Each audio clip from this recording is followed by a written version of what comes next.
And you shall make a veil of blue and purple and scarlet stuff, and fine twined linen. In skilled work shall it be made, with cherubim. And you shall hang it upon 4 pillars of acacia, overlaid with gold, with hooks of gold, upon 4 bases of silver. And ye shall hang the veil from the clasps, and bring the ark of the covenant in there within the veil. And the veil shall separate for you the holy place from the most holy. You shall put the mercy seat upon the ark of the covenant in the most holy place. And you shall set the table outside the veil, and the lampstand on the south side of the tabernacle opposite the table. And you shall put the table on the north side. And you shall make a screen for the door of the tent, of blue and purple and scarlet stuff, and fine twined linen, embroidered with needlework. And you shall make for the screen 5 pillars of acacia, and overlay them with gold. Their hooks shall be of gold, and ye shall cast 5 bases of bronze for them. You shall make the altar of acacia wood, 5 cubits long and 5 cubits broad. The altar shall be square, and its height shall be 3 cubits. And you shall make horns for it on 4 corners. Its horns shall be of 1 piece with it, and ye shall overlay it with bronze. Ye shall make pots for it to receive its ashes, and shovels and basins and forks and firepans. All its utensils you shall make of bronze. Ye shall also make for it a grating, a network of bronze. And upon the net you shall make 4 bronze rings at its 4 corners. And you shall set it under the ledge of the altar, so that the net shall extend halfway down the altar. And you shall make poles for the altar, poles of acacia wood, and overlay them with bronze. And the poles shall be through the rings, so that the poles shall be upon the 2 sides of the altar, when it is carried. You shall make it hollow, with boards, as it has been shown you on the mountain. So shall it be made. You shall make the court of the tabernacle. On the south side the court shall have hangings of fine twined linen 100 cubits long for 1 side. Their pillars shall be 20, and their bases 20, of bronze, but the hooks of the pillars and their fillets shall be of silver. And likewise, for its length on the north side, there shall be hangings 100 cubits long, their pillars 20, and their bases 20, of bronze, but the hooks of the pillars and their fillets shall be of silver. And for the breadth of the court, on the west side, there shall be hangings for 50 cubits, with 10 pillars and 10 bases. The breadth of the court, on the front to the east, shall be 50 cubits. The hangings for the one side of the gate shall be 15 cubits, with 3 pillars and 3 bases. On the other side, the hangings shall be 15 cubits, with 3 pillars and 3 bases. For the gate of the court there shall be a screen, 20 cubits long, of blue and purple and scarlet stuff, and fine twined linen, embroidered with needlework. It shall have 4 pillars, and with them 4 bases. All the pillars around the court shall be filleted with silver. Their hooks shall be of silver, and their bases of bronze. The length of the court shall be 100 cubits, the breadth 50, and the height 5 cubits, with hangings of fine twined linen, and bases of bronze. All the utensils of the tabernacle for every use, and all its pegs, and all the pegs of the court, shall be of bronze. And you shall command the sons of Israel, that they bring to you pure beaten olive oil for the light, that a lamp may be set up to burn continually, in the tent of meeting, outside the veil which is before the covenant. Aaron and his sons shall tend it from evening to morning before the Lord. It shall be a statute forever to be observed throughout their generations by the sons of Israel. Then bring near to you Aaron your brother, and his sons with him, from among the sons of Israel, to serve me as priests, Aaron and Aaron's sons, Nadab and Abihu, Eleazar and Ithamar. And you shall make holy garments for Aaron your brother, for glory and for beauty. And you shall speak to all who have ability, whom I have endowed with an able mind, that they make Aaron's garments, to consecrate him for my priesthood. There are the garments which they shall make: a breastplate, an ephod, a robe, a coat of checkerwork, a turban, and a sash. They shall make holy garments for Aaron your brother and his sons to serve me as priests. They shall receive gold, blue, and purple, and scarlet stuff, and fine twined linen. And they shall make the ephod of gold, of blue, and purple, and scarlet stuff, and of fine twined linen. skillfully worked. It shall have 2 shoulder pieces attached to its 2 edges, that it may be joined together. And the skillfully woven band upon it, to belt it on, shall be of the same workmanship and materials, of gold, blue, and purple and scarlet stuff, and fine twined linen. And you shall take 2 onyx stones, and engrave on them the names of the sons of Israel, 6 of their names on the one stone, and the names of the remaining 6 on the other stone, in the order of their birth. As a jeweler engraves signets, so shall you engrave the 2 stones with the names of the sons of Israel. You shall enclose them in settings of gold filigree. And you shall set the 2 stones upon the shoulder pieces of the ephod as stones of remembrance for the sons of Israel.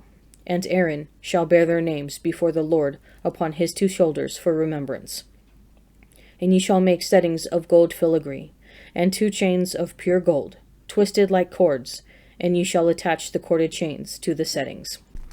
And you shall make a breastpiece of judgment in skilled work, like the work of the ephod you shall make it, of gold, blue, and purple, and scarlet stuff, and fine twined linen shall you make it. It shall be square and double, a span its length, and a span its breadth. And you shall set in it 4 rows of stones. A row of sardius, topaz, and carbuncle shall be the first row, and the second row an emerald, a sapphire, and a diamond, and the third row a jacinth, an agate, and an amethyst, and the 4th row a beryl, an onyx, and a jasper. They shall be set in gold filigree. There shall be 12 stones with their names according to the names of the sons of Israel. They shall be like signets, each engraved with its name, for the 12 tribes. And ye shall make for the breastpiece twisted chains like cords, of pure gold. And ye shall make for the breastpiece 2 rings of gold, and put the 2 rings on the 2 edges of the breastpiece. The 2 ends of the 2 cords you shall attach to the 2 settings of filigree, and so attach it in front of the shoulder pieces of the ephod. And ye shall make 2 rings of gold, and put them at the 2 ends of the breastpiece, on its inside edge next to the ephod. And ye shall make 2 rings of gold, and attach them in front to the lower part of the 2 shoulder pieces of the ephod, at its joining above the skillfully woven band of the ephod. And they shall bind the breastpiece by its rings to the rings of the ephod with a lace of blue, that it may lie upon the skillfully woven band of the ephod, and that the breastpiece shall not come loose from the ephod. So Aaron shall bear the names of the sons of Israel in the breastpiece of judgment upon his heart, when he goes into the holy place, to bring them to continual remembrance before the Lord. And in the breastpiece of judgment you shall put the Urim and the Thummim, and they shall be upon Aaron's heart, when he goes in before the Lord. Thus Aaron shall bear the judgment of the sons of Israel upon his heart before the Lord continually. To the choirmaster, a psalm of David. Yes, I hear the whispering of many, terror on every side, as they scheme together against me, as they plot to take my life. But I trust in you, O Lord. I say, you are my God. My times are in your hands. Deliver me from the hand of my enemies and persecutors. Let your face shine on your servant. Save me in your merciful love. Let me not be put to shame, O Lord, for I call on you. Let the wicked be put to shame. Let them go dumbfounded to Sheol. Let the lying lips be silent, which speak insolently against the righteous in pride and contempt. O how abundant is your goodness, which you have laid up for those who fear you, and wrought for those who take refuge in you, in the sight of the sons of men. In the shelter of your presence you hide them from the plots of men. You hold them safe under your shelter from the strife of tongues. Blessed be the Lord, for he has wondrously shown me his merciful love when I was beset as in a besieged city. I had said in my alarm, I am driven far from your sight, but you heard my supplications when I cried to you for help. Love the Lord, all you his saints. The Lord preserves the faithful, but abundantly repays him who acts haughtily. Be strong, and let your heart take courage, all you who wait for the Lord. The same day Sadducees came to him, who say that there is no resurrection. And they asked him a question, saying, Teacher, Moses said, if a man dies, having no children, his brother must marry the widow, and raise up children for his brother.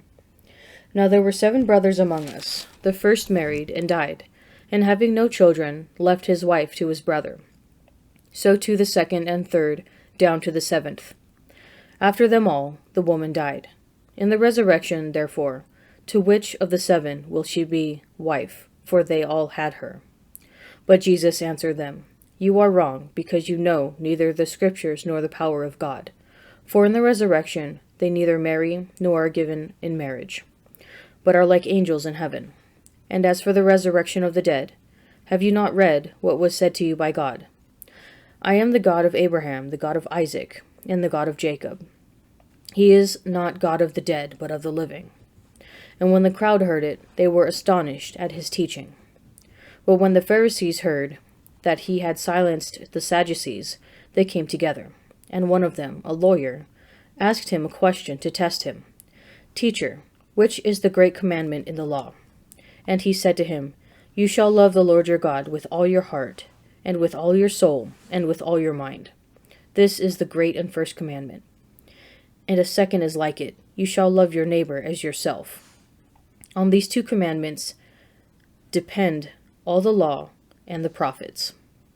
Now while the Pharisees were gathered together, Jesus asked them a question, saying, What do you think of the Christ? Whose son is he? They said to him, The son of David.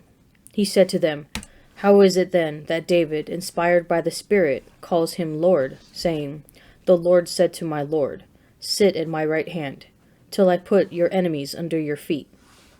If David thus calls him Lord, how is he his son?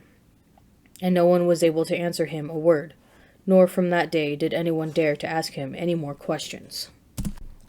The Lord knows our weaknesses before they come to the fore. He knows that most of us would like to settle down, find a comfortable spot, and just coast through life, each day easier than the last. Yet from the beginning, he set up a religion that militates against that tendency in us. He commissions a portable altar, in a portable sanctuary, where his presence dwells, on the portable ark of the covenant. He is not a stagnant deity, but a God on the move. He invites us to find safety and refuge, not in routines or customs, but in him alone. The psalmist speaks of those who take refuge in you, that in the shelter of your presence you hide them. God wants us to be safe, but not comfortable. He wants us to be on the move with him, following him bravely wherever he leads us. Be strong, and let your heart take courage. That is the calling he issues. Jesus' teaching here shows us how the Lord wants us to direct all that dynamic courage when he tells us the 2 most important commandments, which are all about going out of ourselves. Love God and love your neighbor. In what ways has God given you courage to go out of yourself in love?